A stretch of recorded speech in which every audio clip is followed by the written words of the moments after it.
The dreaming body is not a ghost. Carlos Castaneda. It is easy for me to understand why the Nawal Don Juan Matus didn't want us to have possessions, Nestor said after I had finished talking. We are all dreamers. He didn't want us to focus our dreaming body on the weak face of the second attention. I didn't understand his maneuvers at the time. I resented the fact that he made me get rid of everything I had. I thought he was being unfair. My belief was that he was trying to keep Pablito and Benino from envying me, because they had nothing themselves. I was well off in comparison. At the time, I had no idea that he was protecting my dreaming body.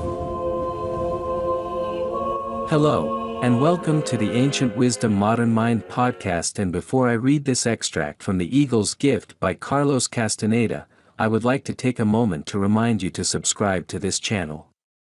So go ahead and click on the subscribe button. In this podcast I have compiled the relevant sections from The Eagle's Gift that relate to Don Juan's explanation of how the dreaming body becomes a perfect replica of the dreamer's physical body. Plus I explore the parallels between dreaming and Zen, and it is my hope that this will enable you, the listener, to assemble a more integrated understanding of dreaming. Extracts are from The Eagle's Gift. Part 1, The Other Self. Chapter 1, The Fixation of the Second Attention. Part 2, The Art of Dreaming. Chapter 7, Dreaming Together. Don Juan had described dreaming to me in various ways. The most obscure of them all now appears to me as being the one that defines it best. He said that dreaming is intrinsically the not doing of sleep. And as such, dreaming affords practitioners the use of that portion of their lives spent in slumber. It is as if the dreamers no longer sleep. Yet no illness results from it. The dreamers do not lack sleep, but the effect of dreaming seems to be an increase of waking time, owing to the use of an alleged extra body, the dreaming body. Don Juan had explained to me that the dreaming body is sometimes called the double or the other, because it is a perfect replica of the dreamer's body. It is inherently the energy of a luminous being, a whitish, phantom-like emanation, which is projected by the fixation of the second attention into a three-dimensional image of the body. Don Juan explained that the dreaming body is not a ghost, but as real as anything we deal with in the world. He said that the second attention is unavoidably drawn to focus on our total being as a field of energy, and transforms that energy into anything suitable. The easiest thing is of course the image of the physical body, with which we are already thoroughly familiar from our daily lives and the use of our first attention. What channels the energy of our total being to produce anything that might be within the boundaries of possibility is known as will. Don Juan could not say what those boundaries were, except that at the level of luminous beings the range is so broad that it is futile to try to establish limits. Thus, the energy of a luminous being can be transformed through will into anything. The Nawal said that the dreaming body gets involved and attaches itself to anything, Benino said. It doesn't have sense. He told me that men become more easily attached to things than women because a man's dreaming body is more possessive. The little sisters agreed in unison with a movement of their heads. La Gorda looked at me and smiled. The Nawal told me that you're the king of possessiveness, she said to me. Gennaro said that you even say goodbye to your turds before you flush them down. The little sisters rolled down on their sides laughing. The Gennaros made obvious efforts to contain themselves.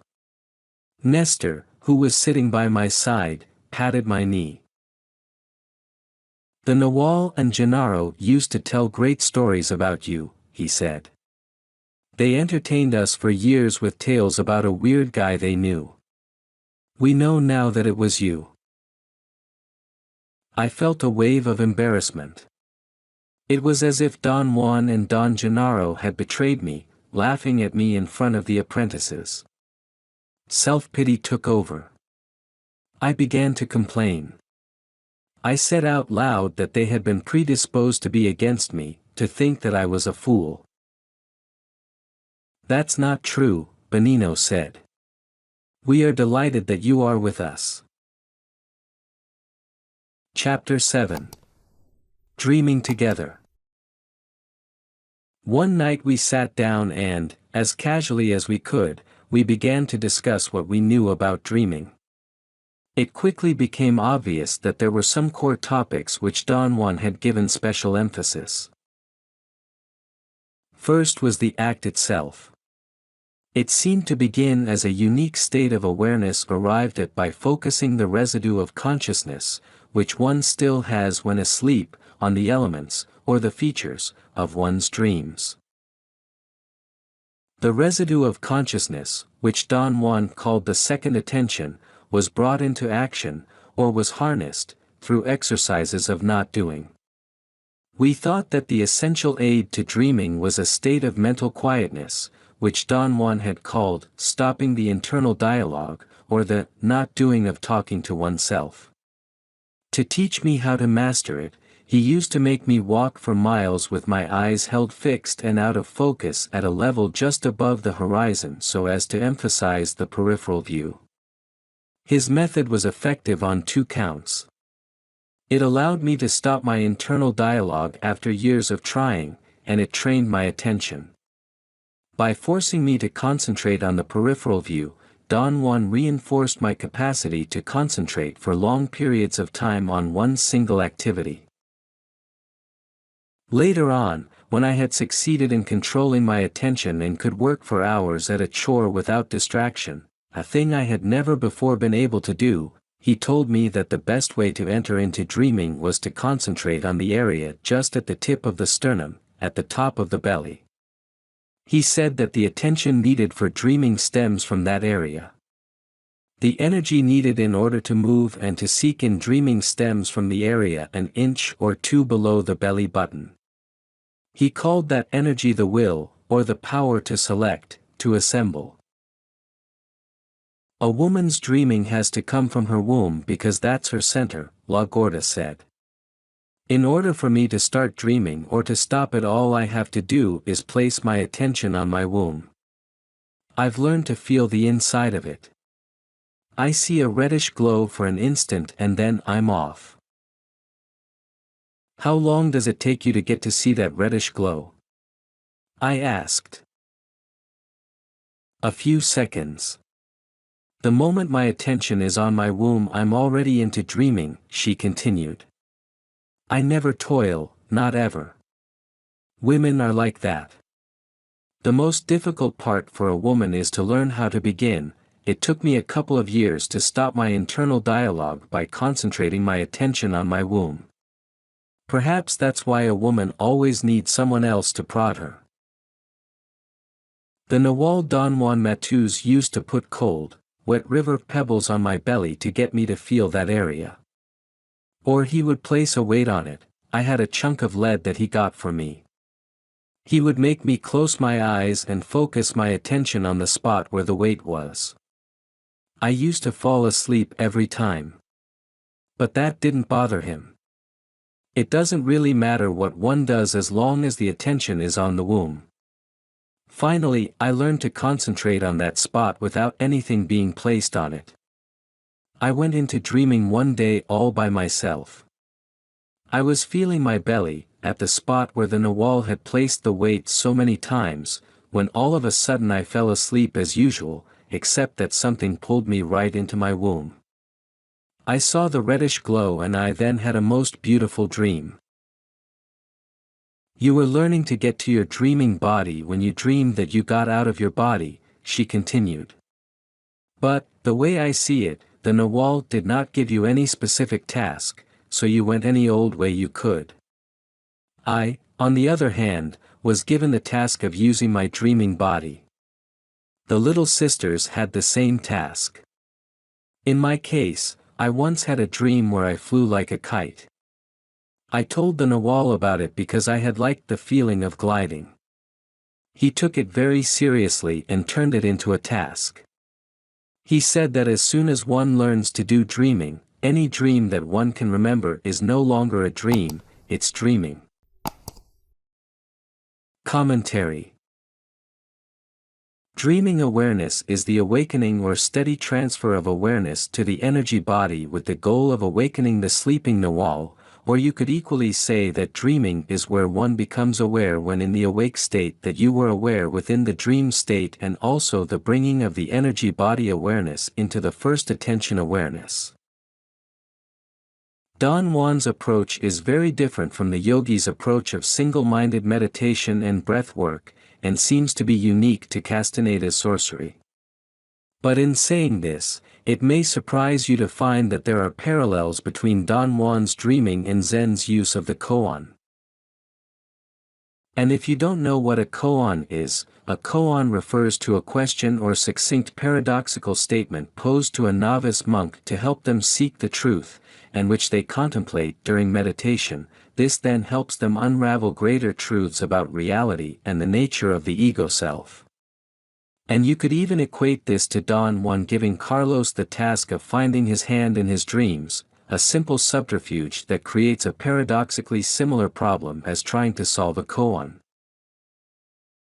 Because just as finding the hand was never the true goal of practicing dreaming, solving the koan was never the reason a novice was given a koan.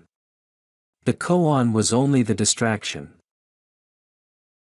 What Carlos initially failed to understand about dreaming is that finding the hand is not the true goal, and it was only later in the art of dreaming did Don Juan say to Carlos that finding the hand was not the end goal. To quote The Art of Dreaming, page 27. To ask a dreamer to find a determined item, example, finding the hand, in his dreams is a subterfuge, he said. The real issue is to become aware that one is falling asleep. So it would be more precise to see dreaming as a not doing designed to awaken an awareness of the energy body. But the parallels between Zen and Don Juan's dreaming don't end with the koan, as Don Juan also emphasized that La Gorda should focus on the womb, and this is also Zen's focus and the idea of the hara, which connects with both dreaming and personal power.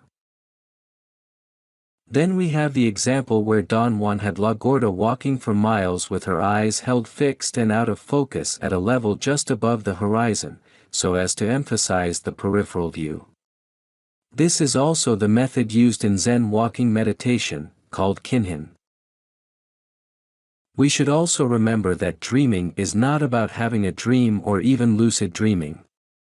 Remember what Don Juan told La Gorda. In Chapter 7, Dreaming Together, that as soon as one learns to do dreaming, any dream that one can remember is no longer a dream, it's dreaming.